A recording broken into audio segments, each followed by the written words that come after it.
So I finally get a moment to myself and decide to relax in the hot tub. I sit down ready to enjoy it and go to turn the bubbles on from my phone like I always do. Nothing happens. I try again thinking the app just didn't register. Still nothing. Now I'm annoyed. I get out of the hot tub and walk over to the blower and smack the top of it like that's gonna wake it up. Nothing. So I lean down and try blowing air into it, hoping that somehow jumpstarts it. Still nothing. So now I'm running into the garage, checking the breakers, flipping switches on and off like I know what I'm doing. No luck. At this point, I ask ChatGPT what could be wrong, and it tells me I probably blew a fuse. So now I've got no choice but to drive to Home Depot for a part I'm not even sure I need. I get back, and right before I start installing it, I notice the manual switch on the blower is set to off. I flip it on and the bubbles start instantly. And that's when I learned sometimes the thing stopping you from relaxing is literally one switch. So I'm playing my new electric drums, and after a while I start realizing I don't even want them anymore. So I decide to take everything apart and box it back up. While I'm doing that, my weekly delivery shows up, and it's a family-sized pack of Twizzlers. I open it thinking I'll just have one and get back to packing. As I'm breaking the drums down, every time I finish a piece, I reach back in the bag and grab another Twizzler. Boxes are getting sealed up, and I'm basically just eating the whole time. I finally sit down to pack the last box, and that's when my stomach starts feeling a little weird. I pause for a second like maybe I should chill, but then I grab another Twizzler like nothing's wrong. The boxes go into the trunk, and by now my stomach is really hurting. The whole ride to Guitar Center, I'm chewing and trying to convince myself I'm fine. But as soon as I pull into the parking lot, my stomach officially gives up. The window comes down, I lean out, and all those Twizzlers come right back up. And that's when I learned family size does not mean one person.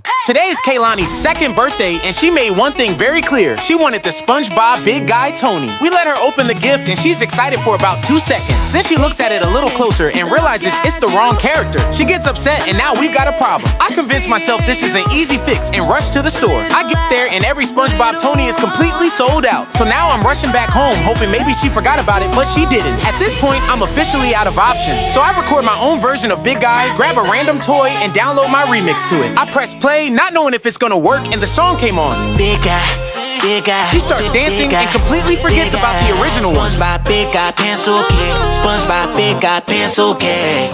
So it's New Year's Eve, and I suddenly realize I only have today to finish all my 2024 goals. Instead of picking one, I decide I'm gonna knock them all out. First thing on the list is spending my Starbucks points because I've been saving them all year. My family and I drive there and order way more food and drinks than we need. I get home and look back at the list, and the next thing says lose weight. So I hop on the treadmill and make it about 30 seconds before I start questioning my life choices. After that, I check the list again, and it says learn a new skill. So I grab a guitar and start teaching myself how to play, even though I don't know a single chord. That lasts about a minute. Then I look at the list again and remember being a good dad is on there too. So now I'm building a fort with Kaden. Halfway through that, Destiny walks by, and I remember being a good husband was also on the list. So I scoop her up and start carrying her around the house. Right after that, Kaylani hands me a tiny cup, and suddenly I'm sitting on the floor at a tea party. I finally take a seat, look around exhausted, surrounded by half-finished goals, and realize it's not even nighttime yet. And that's when I learned New Year's goals feel way easier when you still have 12 months. My kids keep the living room covered in toys, so I decide to surprise them with the cool hangout fort under the stairs. We got this little storage space, and in my head, this is finally gonna keep everything in one place. I open it up, and the first thing I notice is the walls look way too plain. So I grab some wrapping paper and tape it up. Then I realize the light is way too bright, and I want it to feel like a vibe. So now I'm running around the house looking for LED lights, and luckily I find some in the garage. I hang them up, and now it's actually starting to come together. I put their toys in a basket and bring those in too. The last thing it needs is pillows for the floor, but I don't have enough, so I take the couch cushions instead. Everything's set, and I'm feeling proud. That's when I realize I can't open the door from the inside. So now I've got no choice but to ruin the surprise and yell for help. Kaden opens the door, sees the fort, and immediately starts playing in it. I go to the bathroom to clean myself up, and when I come back out, Kaden has extended the fort right back into the living room. And that's when I learned kids don't want organization, they want expansion.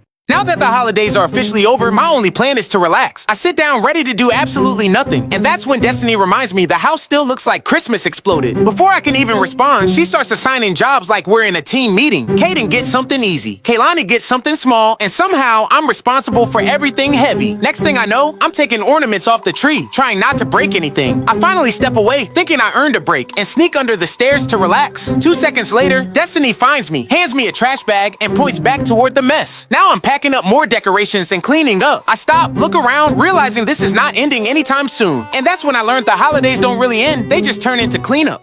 I knew this was going to be a long night when we got to the Christmas fair. Caden wanted to get on every single ride. At first, I was down because I used to love rides when I was his age, but I quickly realized they've come up with some crazy rides since I was a kid. These new rides are faster and jerkier, and right when you think they can't get any worse, they do. One of those rides almost made me get sick, and Destiny was done after that. After catching my breath, I'm trying to pace myself, but Caden is already pulling me toward the biggest ride there, some crazy roller coaster. I tell myself it's fine because I'm not a wimp. We get strapped in, and I'm already rethinking my choices. As soon as it takes off, I'm ready to get off. Then we hit the first drop, and Caden's laughing with his hands up like it's all a game. I'm holding on for dear life, pretending like I'm having fun. Right when I think it's almost over, the roller coaster goes for another round. When it finally stops, he immediately wants to go again. I step off dizzy, trying to walk normal while he's asking what's next. And that's when I realize being the fun dad requires joints I no longer have.